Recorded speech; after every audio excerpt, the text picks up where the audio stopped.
Okay, we'll get started in I'll give it like 60 more seconds. And feel free to unmute at the end if you have any questions. It should go nearly towards the end.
All right, we'll get started. Good morning, everyone. I'm Taylor Stewart, and I'm pleased to have you join me this morning. 3 years ago, I was faced with an impossible question. How do you reconcile a lynching? How do you find justice for historical injustice? Well, 3 years later, I believe I finally have the answer. It's funny because for the vast majority of my life, I was not the kind of person that would have an answer to such a question. I grew up in a conservative, white, evangelical environment, and I was a product of that environment. I will always say I missed out on one of the most important days of my life in 2008 when Barack Obama was elected the first Black president of the United States because had I been old enough, I would have voted for John McCain and Sarah Palin.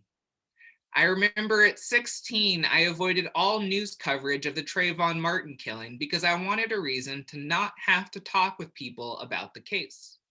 So even though Trayvon and I were born in the same year and I easily could have been him, I remained willfully ignorant. At 18, I graduated high school a registered Republican with the dream of becoming a tough on crime prosecutor. I have no recollection of having a conversation about racism when Eric Garner died. I have no recollection of having a conversation about racism when Michael Brown died. Nor do I have any recollection of having a conversation about racism when Freddie Gray died. I started my college education at a conservative Christian university, and I would probably still be on that same path to the DA's office had I not transferred to the University of Portland. I started my time at the University of Portland taking philosophy classes that got me to think more critically about why and how I believed what I believed. I took an argumentation and advocacy course that got me to think more deeply about social issues. I took an intercultural communication class and a communication across barriers class that got me to realize the issue of race that I had been avoiding my whole life was centrally important to the fabric of our society. With this newfound perspective in the rise of Trumpism, I realized that a post-racial America did not exist and that Trump's election reflected the moral standing of our nation. I finally realized that the answer to the question I'd wondered my whole life of what would I have done had I been around during the 60s was what was I doing right now? So, after 2 years of a gradual ideological shift, I switched from wanting to be a prosecutor to wanting to be a civil rights lawyer. And because of this, it just so happened that I noticed a flyer in one of the academic buildings advertising this thing called the civil rights immersion. And so I thought to myself, hey, civil rights, that's something I'm into now. So I signed up thinking I was going on a simple sightseeing trip, but instead this trip would completely alter the trajectory of my life. We traveled to Alabama, Mississippi, and Arkansas. I was especially looking forward to the portion of the trip where we'd be going to Montgomery because we had plans to see the new Equal Justice Initiative museums. I was a big fan of Brian Stevenson, the executive director of the Equal Justice Initiative, and I had heard about these museums in one of my classes. In April 2018, the Equal Justice Initiative opened up 2 museums. The first was the Legacy Museum, which chronicles the link between slavery and mass incarceration with the belief that slavery didn't end in 1865, it just evolved. The second was the National Memorial for Peace and Justice, or the Lynching Memorial. The Equal Justice Initiative has documented nearly 6,500 lynchings of African Americans between the years of 1865 to 1950. When you enter the National Memorial for Peace and Justice, you are confronted with these 6-foot-high pillars that have the name of the state, the name of the county, and then the names of everyone who was lynched in that county. And there are over 800 pillars representing the over 800 counties where lynchings took place. I had always known about lynching in the abstract, but to actually read the names of people who were lynched in this country made this history personal. Name after name after name. I had no idea the magnitude of it all. What got me most was seeing names with the last name Stewart, knowing that simply time and place separated me from the name on the pillar. As you make your way through the museum, the pillars, which are originally perpendicular to the floor, begin to come off the ground until finally they are hanging above you. There's something powerful about having to crane your neck backwards to continue reading the names, causing you to visualize the way many of the victims of lynching died. As you continue, you begin to learn more about what was the culture of lynching in America. You learn that minor social transgressions could get you lynched. You learn that asking for a fair price in trade could get you lynched. You learn that sometimes when the white mob couldn't find who they were looking for, they would simply lynch an innocent bystander. When you stand in the center of the museum and look around you, you are surrounded by the 800 pillars, symbolizing the crowd that was so frequently present at these events. At this spot in the center, our tour guide told us about her hometown. This was a small town in Alabama. In this small town, businesses close early on Wednesdays. Not your big stores like Walmart or Walgreens, but your local stores, your mom and pop stores. They close early on Wednesdays because that's just tradition. Well, that tradition started so that everyone could make it to the lynchings on time because lynchings were held on Wednesdays. And despite the history of that tradition, businesses still close early in this small Alabama town. I was awestruck. The National Memorial for Peace and Justice was the most heartbreaking part of our trip. I couldn't believe no one had ever told me about lynching in America before. I couldn't believe that I had gone 22 years in this country knowing nothing about this history, and I couldn't believe that no one was talking about this. Why do we not talk about lynching in America? We talk about 9/11 as America's first experience with terrorism, but that's simply not true. There had long been an era of domestic terrorism in the United States. Nearly 6,500 lynchings. That's more than just nearly 6,500 individuals. That's nearly 6,500 times the entire African American community sustained an act of domestic terrorism, all in less than 100 years. This should really alter our perception of what life was like in America at the end of the 19th, beginning of the 20th century. Lynching left thousands of African Americans dead, imposed racial subordination, forced the exodus of millions from the South, and diminished African Americans in this country's social, political, and economic life in ways that can still be felt today. Visiting the National Memorial for Peace and Justice was a profound encounter with history for me, an encounter that I wanted to bring home and share. Luckily, In conjunction with the National Memorial for Peace and Justice, the Equal Justice Initiative has also started the Community Remembrance Project. The Community Remembrance Project aims to work in the communities where the lynchings of African Americans took place to find healing and reconciliation through a sober reflection on history. I learned from my trip that there was at least one lynching of an African American in Oregon. His name was Alonzo Tucker, and he was lynched in Coos Bay, Oregon in 1902. There is an interest forum online about getting involved with the Community Remembrance Project. Now, I would love to say that when I first saw that, I immediately was like, sign me up. How can I help? But that wouldn't be true. In fact, I was too nervous to fill out the interest form. After all, this was the Equal Justice Initiative, and I was a recent college grad with no relevant experience. I figured, who am I to really think that I could be of any help? So I decided I wasn't going to fill out the interest form. But thankfully, 2 encounters from the rest of my trip inspired me to change my mind. The first was a quote from John Lewis, longtime civil rights icon and congressman from Georgia, who asked, "If not us, then who? If not now, then when?" This taught me the fierce urgency of now. The second was the Mississippi Civil Rights Museum. Even though I was deeply moved by the 2 Equal Justice Initiative museums, my favorite museum from our trip was the Mississippi Civil Rights Museum. Here, they just focused on Mississippi history. So there was no mention of Martin Luther King, Rosa Parks, Malcolm X, these individuals who we kind of deify. Instead, the museum told the story of everyday Mississippians who did their part to pave the way for justice. And so, there at the Mississippi Civil Rights Museum is where I learned that you don't have to be an extraordinary person to do extraordinary things. And so those 2 encounters gave me the courage to reach out to the Equal Justice Initiative, and 3 years later, here we are. I'll talk a little bit more about what we've been doing in Coos Bay a little bit later.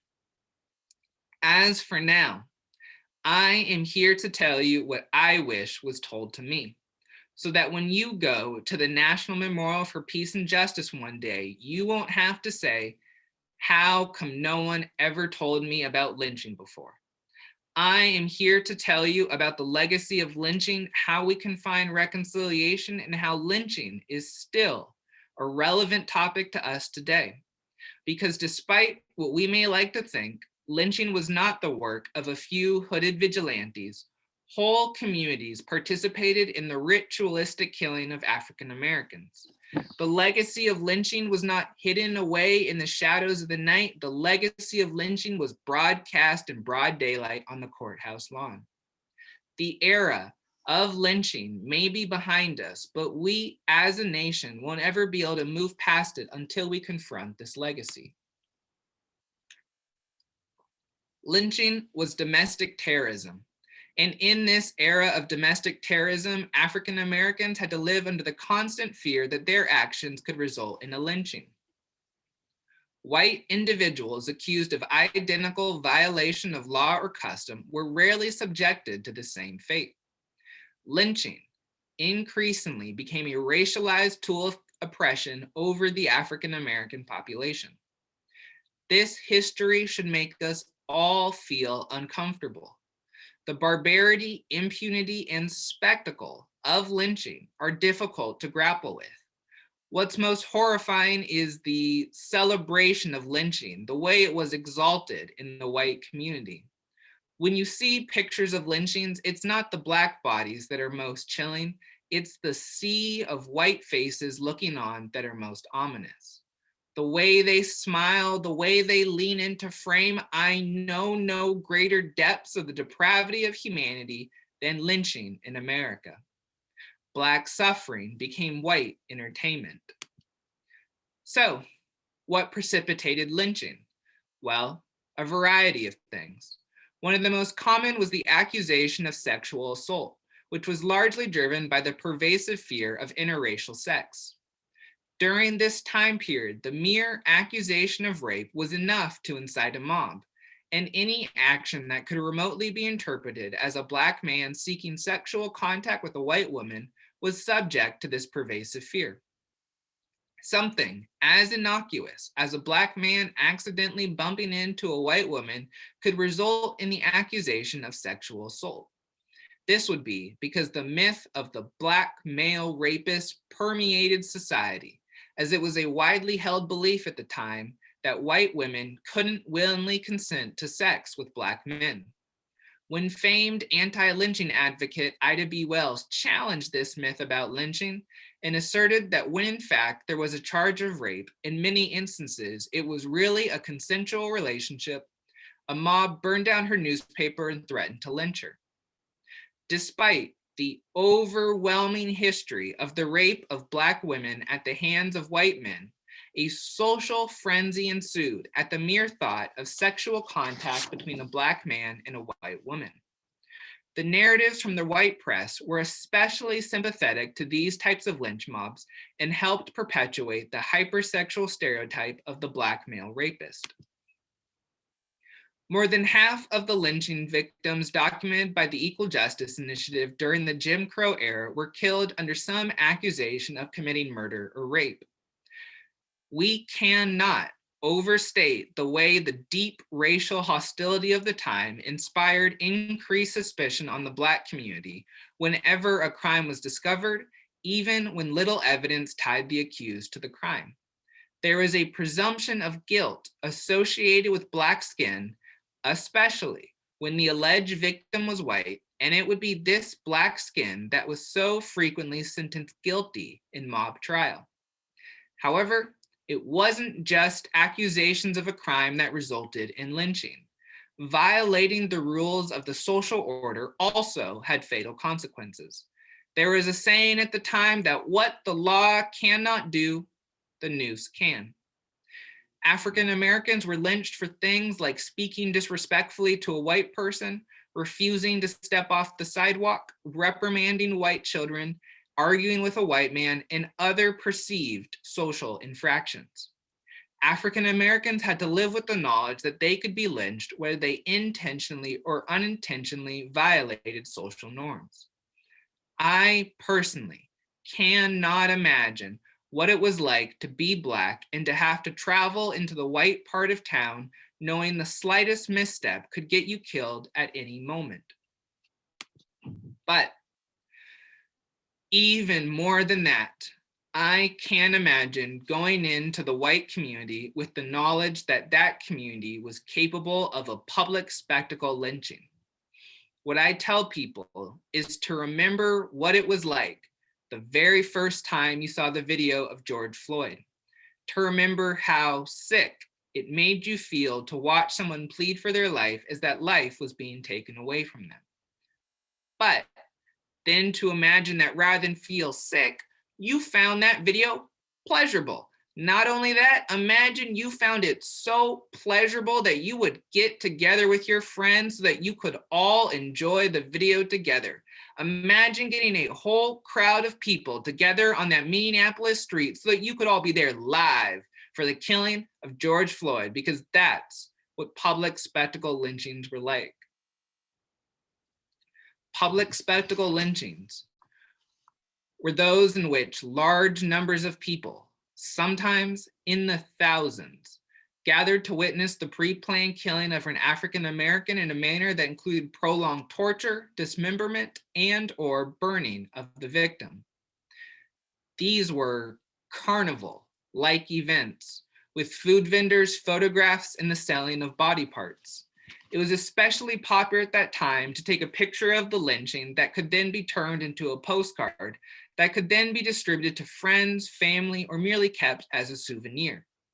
Sometimes the mob would discuss how they would distribute the lynching victim's body parts in front of the lynching victim while they were still alive, and those body parts would be kept as cherished family heirlooms and passed from one generation to the next. Public spectacle lynchings were brazen, celebratory acts of sadism that implicated the whole white community and sent a clear message that Blacks were undeserving of even the slightest bit of human decency. This would be because lynching was always meant to send a message. Lynching was about much more than simply killing someone. It was meant to terrorize. You know, my biggest takeaway from the first week of the Derek Chauvin trial was how traumatized the bystanders were from George Floyd's murder.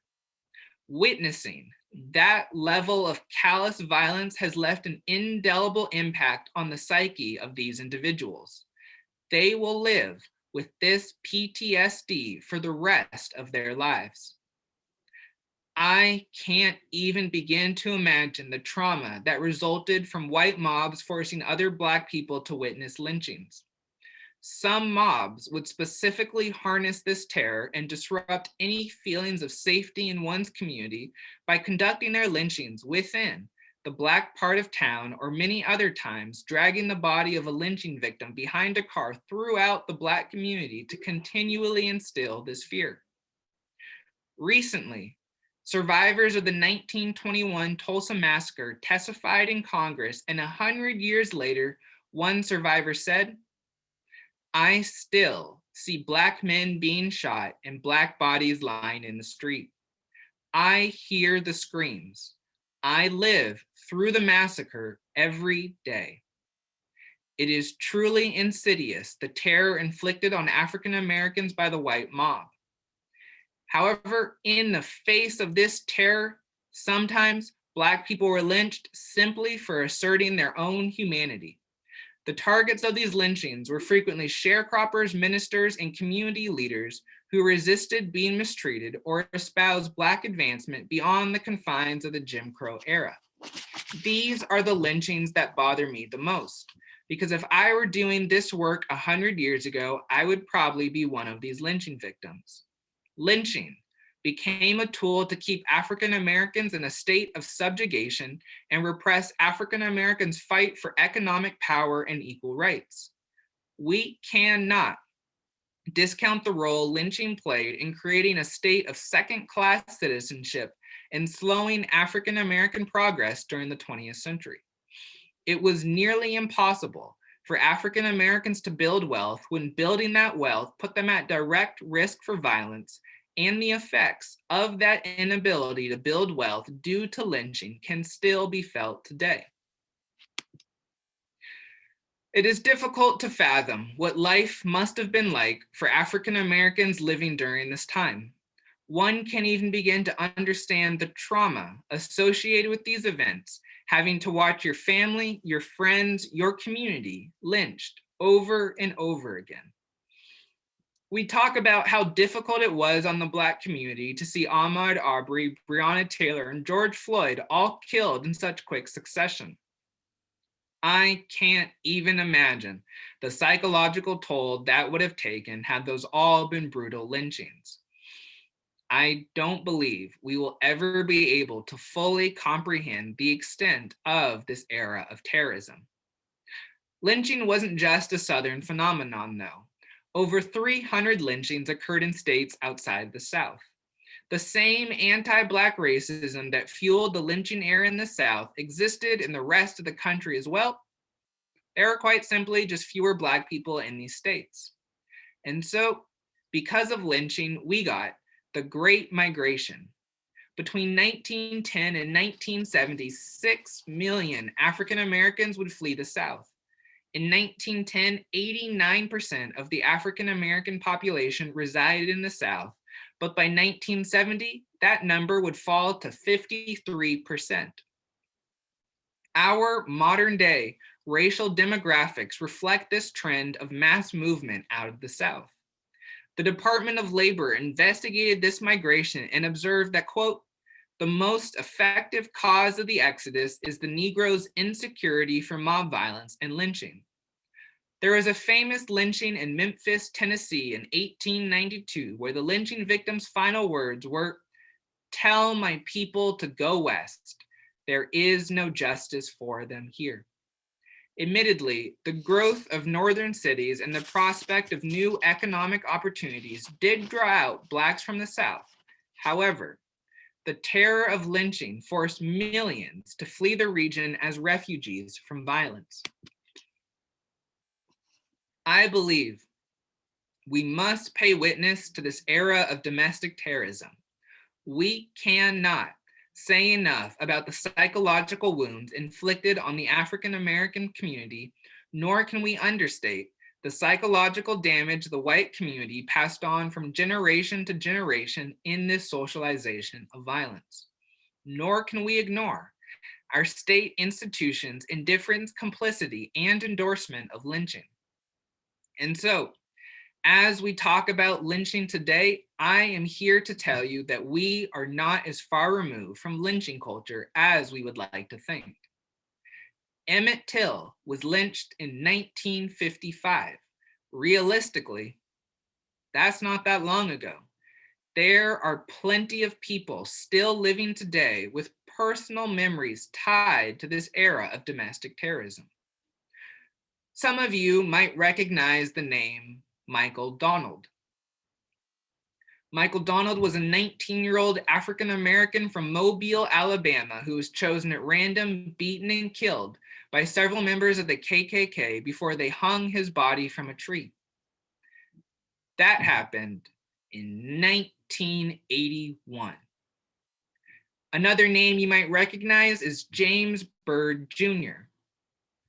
James Byrd Jr. was a 49-year-old African-American from Jasper, Texas, who was killed by 3 white supremacists when they chained him to the back of their truck and dragged him along an asphalt road where his right arm and head would be severed from his body. His body would then be dumped at a local Black cemetery. That happened in 1998. So while these killings differ from the lynchings of the past because the perpetrators of these acts of violence all faced legal prosecution, we are not that far removed from the brutality of lynching. The accusation of a Black man sexually assaulting a white woman still creates a social frenzy. We need not look back that far in history to the case of the Central Park Five, which again, happened in 1989, where the truth of that story is that story would not have made national news headlines if the victim had been Black. If the victim had been Black, it all would have been written off as the perils of the hood.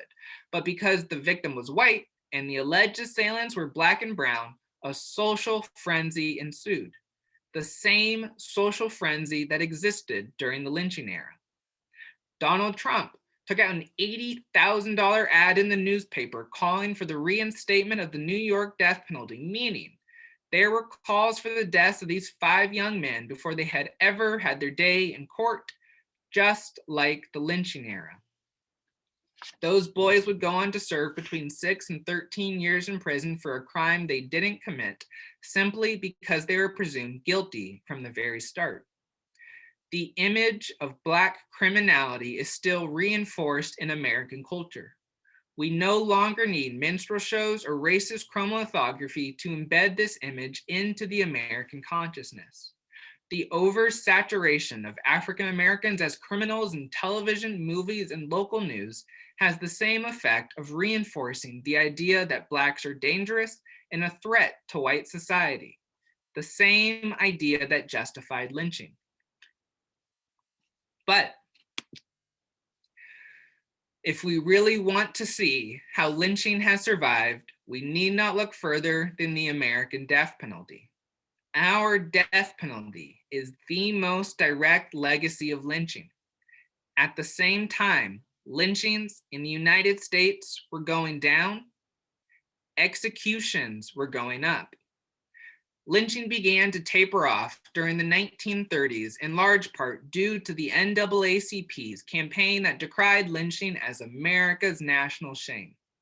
Hence, your everyday Southerner began to see the barbarity of these outdoor events. And so, lynching simply moved indoors, where all white juries and expedited trials carried out the same verdict as the lynch mob.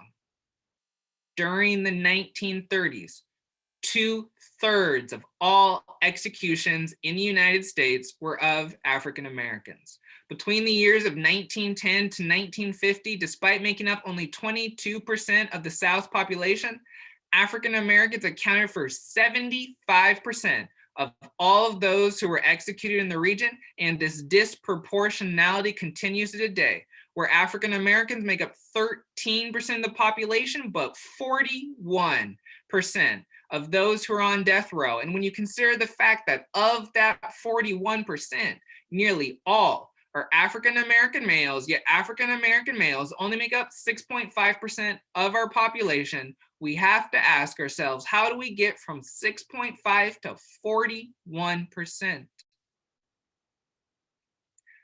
The color of your skin still plays a crucial role in whether our society believes you deserve death or not. When we look at someone and are comfortable saying, you deserve to die, that decision is tainted by racial bias. In 2014, there was a study at the University of Washington that looked at jurors in Washington state and found that jurors were 3 times more likely to recommend a death sentence for a Black defendant than for a white defendant accused of similar crime. Nearly every sophisticated study that has looked at the issue of race of victim in capital punishment sentencing has found that you are more likely to get the death sentence if the victim is white. This is especially true if the defendant is Black. We still treat the accusation of Black on white crime differently. Between 1930 to 1972, 455 individuals in the United States were executed for the charge of rape, and 89% were African American. No white man in the history of the United States has ever been executed for the rape of a Black woman or girl in which the victim didn't die, ever. Of the 172 individuals who have been exonerated from death row since the reinstatement of the death penalty, meaning individuals who were wrongfully arrested, wrongfully convicted, wrongfully put in prison, wrongfully put on death row, over half have been African American. We are still trying to kill innocent Black people who are merely guilty of being Black. In Arkansas, it was recently discovered that the DNA on a murder weapon did not match that of an African American man who had maintained his innocence over the 22 years he was in prison. Only problem is, Arkansas executed this man in 2017. The states in the South, plus Texas and Oklahoma, had the highest number of lynchings. And since the death penalty's reinstatement, those states alone have accounted for 87% of all executions in the United States. The same region of the country that lynched is the same region of the country that executes. People always ask, how did the North tolerate slavery? How did the North tolerate lynching? How did the North tolerate segregation? The answer, the same way we tolerate the South right now. We are too busy asking ourselves the question, does this person deserve to die for their crimes, that we haven't asked ourselves the question, do we deserve to kill? Did you know Germany doesn't have the death penalty? Germany knows that given their history, it would be unconscionable for the country of Germany to systematically execute its citizens, especially if a disproportionate number of those citizens were Jewish. The world would be in outrage. We in the United States would be outraged if that were the case. So where is that same outrage when, given our history, the United States systematically executes its citizens and a disproportionate number of those citizens are African American? Where is the outrage when, given our history as a state, a disproportionate number of African Americans sit on Oregon's death row? Where is the outrage? Because I don't hear it. If Black Lives Matter, prove it. Because the legacy of lynching and the power of the noose are still alive today. They just look a little bit different. The moral outrage of future generations is hypocritical. We condemn the institution of lynching while failing to condemn its legacy. Everyone wants to say that if they had been around during the lynching era, they wouldn't have stood by it. They would have said something. They would have done something. Well, I can tell you, lynching is still going on. You're still standing by, still not saying anything, still not doing anything. We are burdened by our history of injustice, but more importantly, we are burdened by our history of silence and inaction. However, I am here to tell you that it doesn't have to be this way. We have the power to recreate our relationship with history and rewrite the ending to history's stories. That's what we're trying to do in Coos Bay, Oregon. Our collective memory and our collective consciousness hold power. What we choose to remember, as well as how we choose to remember history, is a reflection of the soul of our society. We are trying to insert this story of Alonzo Tucker, Oregon's only documented African-American victim of lynching, into the collective memory and collective consciousness of Coos Bay. We cannot change the past, but we can always change our relationship to the past. What we need is reconciliation with history. We must reconcile the historical discrepancy between who we say we are and who we actually are. Brian Stevenson, executive director of the Equal Justice Initiative, says truth and reconciliation are sequential. So in order to get to reconciliation, we must first engage in the requisite truth-telling, and we have started this truth-telling work in Coos Bay. On February 29th, 2020, we held a soil collection ceremony for Alonzo Tucker near the spot where he was killed. We collected 2 jars of soil, one that was sent back to the Legacy Museum in Montgomery, and the other that is now on display at the Coos History Museum. Hidden in this soil is the story of Alonzo Tucker. The soil was gathered from 3 locations, and each bit of soil tells part of the story. The first bit was gathered from underneath the mudflats of the local docks. After being wrongfully accused of sexually assaulting a white woman, Alonzo Tucker was arrested and a mob formed with the intention of lynching him. In the midst of being transported away from the mob, Alonzo Tucker escaped and hid in the mudflats underneath the local docks. The mob stationed guards across town and kept watch throughout the night, so in this soil holds what must have been the longest, most sleepless night of Alonzo Tucker's life. I can't imagine what must have been going through his mind that night. This soil also holds where Alonzo Tucker was eventually found, with the crucial detail being that he was discovered by 2 young boys, meaning that just like a Southern lynching, this Oregon lynching had become so communal that even children were involved in the hunt for Alonzo Tucker. Alonzo Tucker would try to escape the mob, and despite being shot once in the leg, he managed to run into a shop and cry, "Lord, have mercy on a colored man." However, there would be no mercy for him, and so the soil gathered from the second location was where Alonzo Tucker would once again be shot, this time in the upper body. This left him incapacitated and allowed the mob to put a noose around his neck and throw him in the back of a truck with the intention of lynching him from the spot of the alleged assault. However, they wouldn't make it that far, as Alonzo Tucker would die from the gunshot wounds. So, the third bit of soil was gathered from where the old Marshfield Bridge used to be, which is where the mob strung up Alonzo Tucker from a light pole in front of a crowd of 300 and left his body hanging there for several hours. News of this lynching made headlines across Oregon and even across the country, and most newspapers were sympathetic to the lynch mob. One newspaper wrote that, quote, "The crowd which witnessed the last act of the tragedy is estimated at about 300.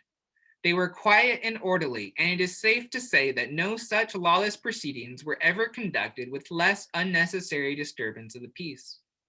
Another newspaper wrote that, quote, "The conduct of the avengers was marked throughout by quiet orderliness but deadly determination. The sentiment of the community is in sympathy with the lynchers, and it is extremely improbable that any arrests will be made." That would be true. Despite this all occurring in broad daylight without a masked man in the crowd, no one would ever be held accountable for the lynching of Alonzo Tucker. We began this truth-telling work with the soil ceremony, and we will continue this work by permanently installing this story into the geographic memory of Oregon. On June 19, 2021, we will be installing an Equal Justice Initiative historical marker in Coos Bay. The historical marker will be two-sided. One side will tell the story of lynching in America as a whole, and the other side will tell the story of Alonzo Tucker. This visible acknowledgement will serve to memorialize Alonzo Tucker in the collective memory and collective consciousness of Coos Bay. By giving voice to this story in such a permanent way, we hope to get closer to reconciling our relationship with history. However, we find reconciliation for this lynching not by our acts of remembrance, but by how those acts of remembrance change us. We find reconciliation not by our knowledge of lynching, but by what we do with that knowledge. We find reconciliation not by reflecting solely on the past, but by critically evaluating the present. Because truth and reconciliation may be sequential, but that's not all there is. There's something in between. There is repair, and it's repair that brings us from truth to reconciliation. Public remembrance only goes so far. It requires action in the present day to repair the harms of the past. Only through a critical examination of history can the past illuminate the present and guide us towards the future. I don't believe we can truly find reconciliation for lynching until we put an end to the heir to its legacy, the death penalty. I believe ending the death penalty is the necessary repair work in between truth and reconciliation. We must repair the fundamental question of who our society believes deserves death, because the answer continues to be disproportionately African American. 3 years ago, I set out to reconcile the lynching of Alonzo Tucker, and that is still my goal. I've just learned along the way that it's going to take more than a few acts of remembrance, because I don't believe we can truly reconcile this lynching while a disproportionate number of African Americans sit on Oregon's death row. As a lynching state, I believe we have an imperative from history that compels us to right this wrong. I accept the things that I cannot change, and I change the things that I cannot accept, and I cannot accept race being the largest predictive factor in capital punishment sentencing. I cannot accept the continuation of lynching, and most importantly, I cannot accept that no one is talking about this. So, I need your help to reconcile the lynching of Alonzo Tucker, because I can't do it by myself. I need you to help me end the death penalty in Oregon. So, there are 3 things that you can do for me. First, I need you to follow the Oregon Remembrance Project on social media, Instagram, Facebook, or Twitter. Second, I need you to be in attendance for the June 19th historical marker installation. It will be streamed online. There were 300 people at the lynching, and my goal is to have more than 300 people paying witness to that lynching on this day. But third, and most importantly, I need you to tell someone about lynching and the death penalty. The death penalty in Oregon can only be ended with a statewide initiative, so we end the death penalty in Oregon one conversation at a time, and I'm imploring you to start these conversations. It's time to no longer stand by. It's time to say something. It's time to do something. You are now responsible for the knowledge of lynching and the death penalty, and what you choose to do with that knowledge is up to you. Because you can no longer say, "No one ever told me." You may not think you can make a meaningful difference, but I believe you can. One conversation at a time, one friend at a time, one community at a time. I believe that you can be a part of a grassroots movement to repair the harms of the past and end the death penalty in Oregon. It just takes the political will. I learned from my trip to the South that it's okay to believe in something even when you've never seen it before. And it's okay to see something even when others don't believe in it. So I'm asking you to believe in your own change-making ability, to believe in repair, and to believe that we can find reconciliation with history. You may not think you're qualified to have these conversations, but I believe you are. If I've learned anything, it's that it's less about being the right person for the moment as it is about doing the right thing for the moment. Even Martin Luther King Jr. didn't think he was the right person for the moment, but he acted anyway because he knew it was the right thing to do. On December 5th, 1955, a little-known pastor accepted the nomination to become president of the Montgomery Improvement Association, gave his first large public address, and the rest is history. Stepping into that moment is what made him the right person. So I'm asking you to step with me into this moment. When I was younger, I used to think that it was remarkable people that did remarkable things. However, the older I've gotten, the more I've realized it's remarkable things that make remarkable people. And I believe that you can be a part of something that's remarkable. Don't underestimate your ability to be the change you want to see in this world, because let me tell you, you don't have to be an extraordinary person to do extraordinary things. Thank you.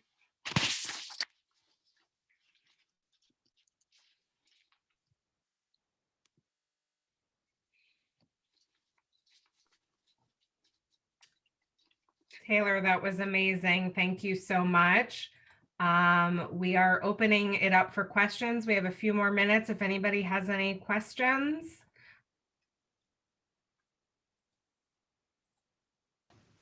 Yes, hi, can you hear me? Yep. Hi, I just have a question about the June 19th program that will be streamed. How can we, we can sign up on the mailing list or something to get details about it? Yes. So follow the Oregon Remembrance Project on social media. It'll be on the Oregon Remembrance Project's Facebook. My thing I have to do this weekend is create a Facebook event. I'm like a week and a half from graduating from my master's program, so this has fallen back on my priority list, but we're almost done, and that'll be the best place to find information and to watch it online. Understand. Congratulations in advance, and also thank you for this wonderful presentation. Yeah. I have a question, and thank you so much. Yeah, I'm curious. I live in Southwestern Oregon in Josephine County, which is next to Coos County.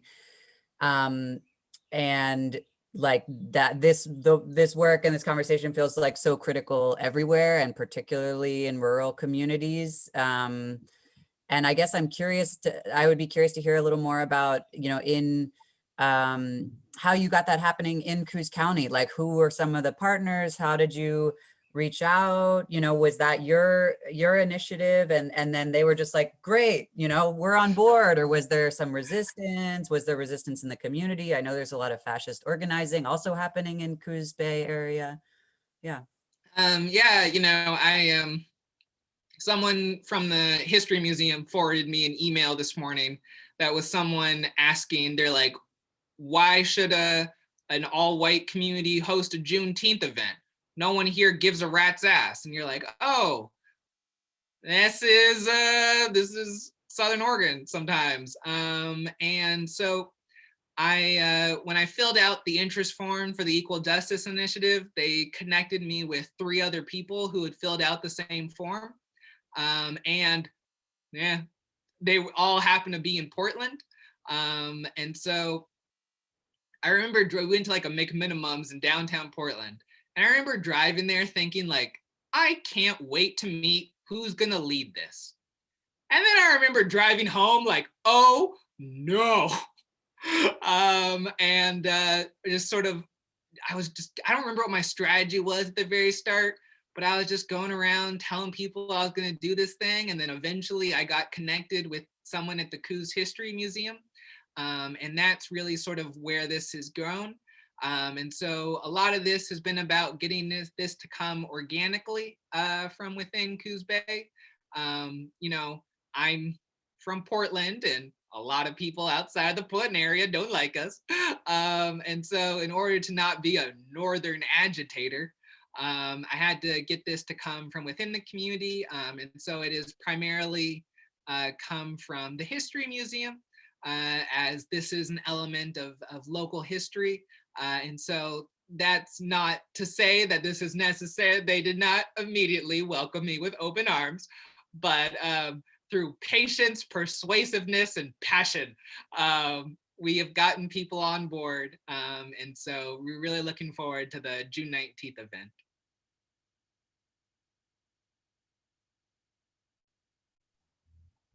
Any other questions for Taylor?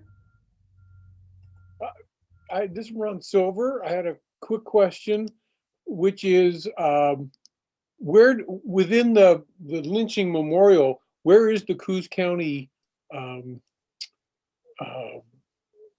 slab, the hanging slab? So the Equal Justice Initiative hasn't, so there's duplicates of each of those monuments that's at the National Memorial for Peace and Justice.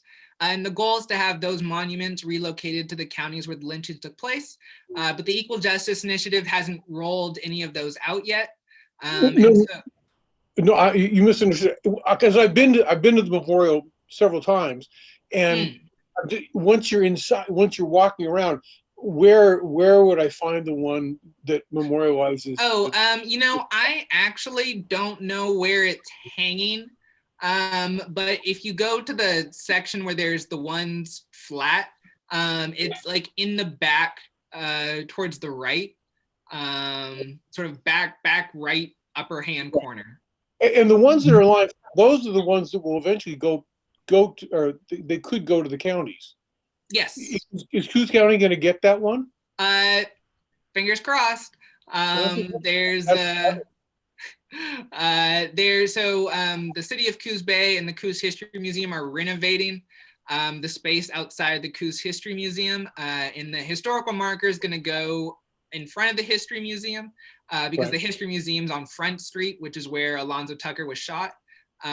Because the actual location of the lynching is a high school soccer field, and so they didn't want to put the historical marker there. So it's going in front of the History Museum, and as we make plans for the renovation of the space outside the History Museum, hopefully one day we can sort of save a spot for the 6-foot pillar. Right.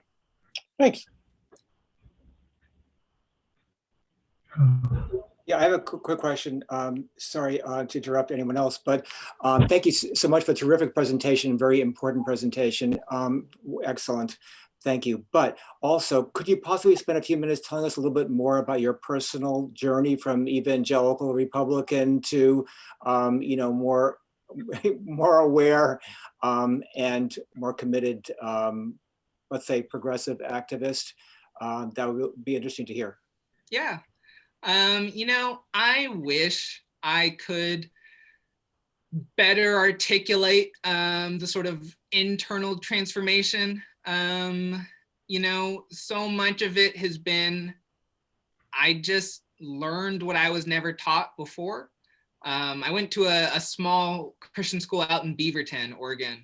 And even during the mid 2000s, late 2010s, I still had like lost cause propaganda in my US history.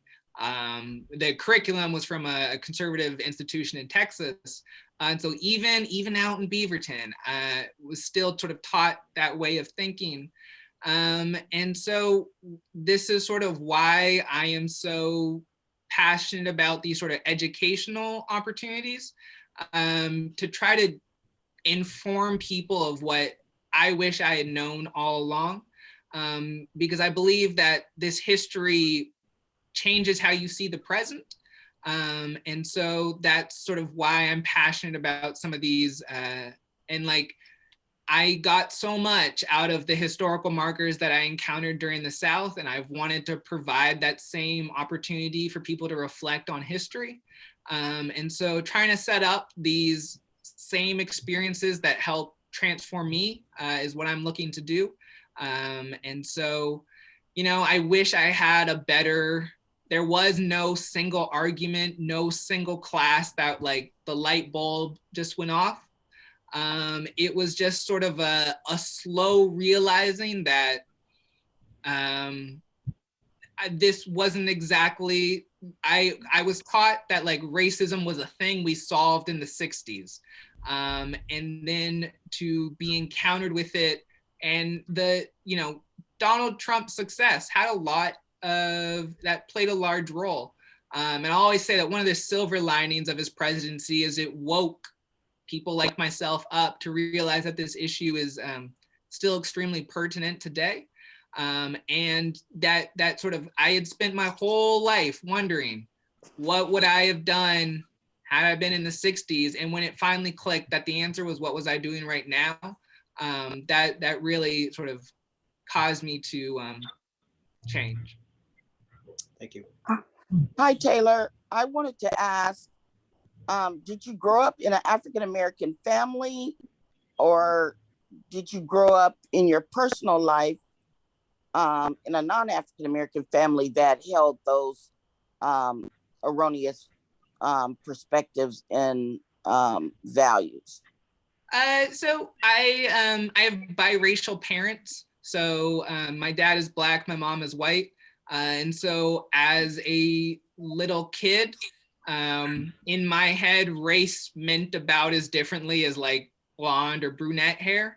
But it was growing up and realizing that this identity characteristic held incredible weight in our social world.